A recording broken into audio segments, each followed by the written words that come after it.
Всем привет, с вами Ресим и добро пожаловать на канал о симуляторах.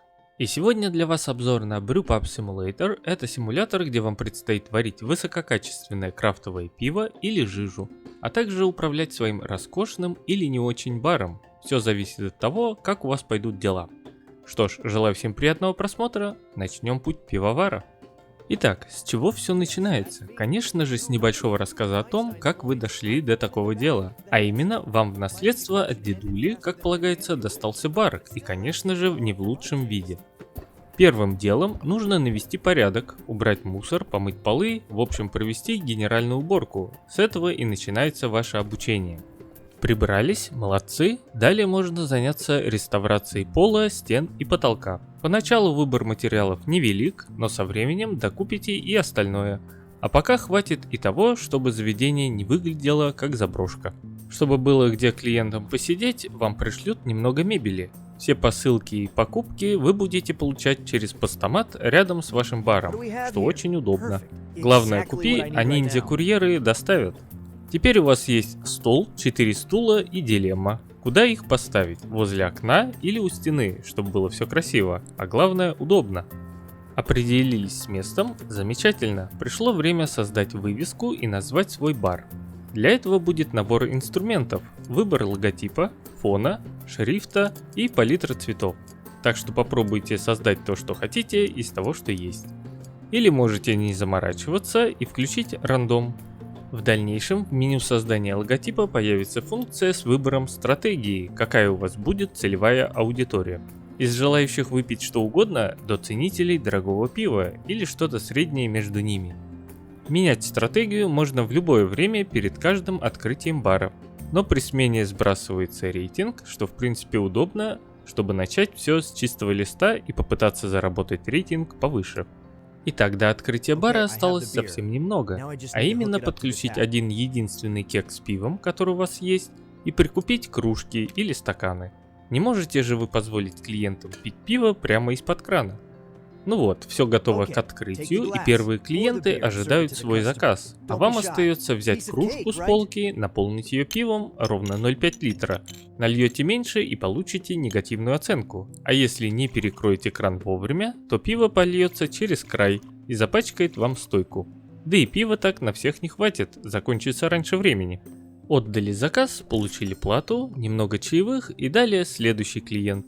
Отзыв каждый клиент оставит после ухода из бара. На оценку влияет скорость выполнения заказа, чистота в баре и были ли учтены пожелания клиента, а также правильное пиво вы налили или нет.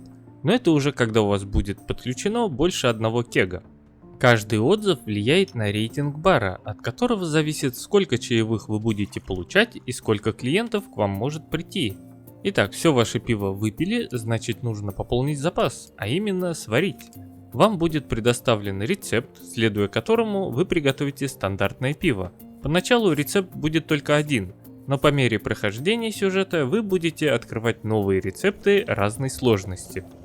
Для варки пива в магазине можно купить все необходимые компоненты: экстракт солода, хмель, дрожжи и другие. Чтобы сделать пиво более индивидуальным, у вас будет возможность добавить различные вкусовые добавки: лимон, мята, кофе и много других. А от сочетания добавок также зависит такой показатель, как изысканность, которая делится на бронзу, серебро и золото. И соответственно, чем выше изысканность, тем дороже пиво.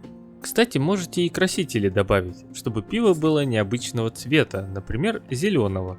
Для каждой партии сваренного пива вы можете создать логотип, название и установить цену для продажи. В дальнейшем цену нельзя будет поменять, разве что сварить такое же пиво еще раз и снова выставить цену, но всегда можно сварить и что-то новое.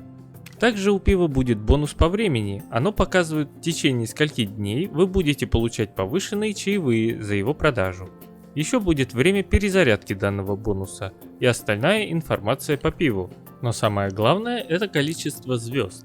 И вот так вы будете проводить первое время игры, варить и продавать. Либо можете купить кег уже готового пива с вашей маркировкой.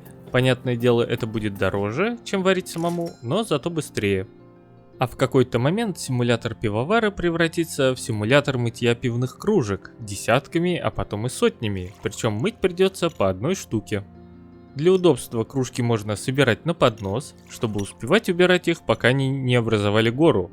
Кстати, при падении посуда может разбиться. К счастью, далее у вас будет возможность получить посудомоечную машину, которая упростит процесс.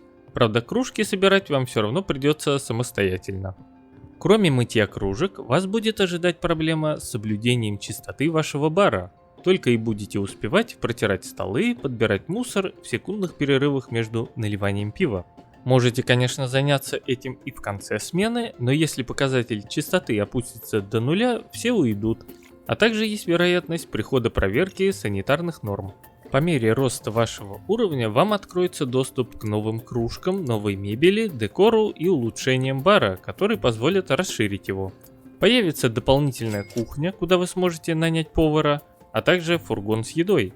Все они будут способствовать удовлетворению пожеланий клиентов и приносить дополнительную прибыль. Еще сможете поставить игровые автоматы, бильярд или дартс.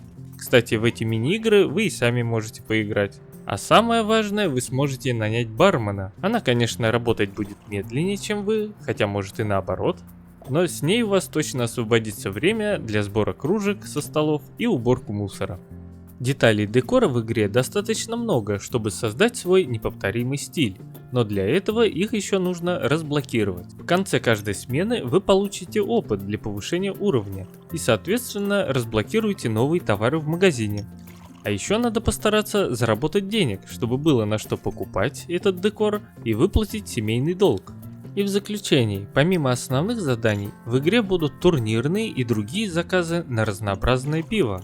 В награду за выполнение получите предметы с определенными бонусами, типа увеличения, например, чаевых или количества посетителей. В игре пока нет русского языка, но это не особо усложняет процесс игры. Также встречаются баги, но разработчик старается их исправить. И на этом у меня все. Всем спасибо, что смотрели до конца. Всем удачи, ну а мы увидимся в следующей серии. А пока, всем пока.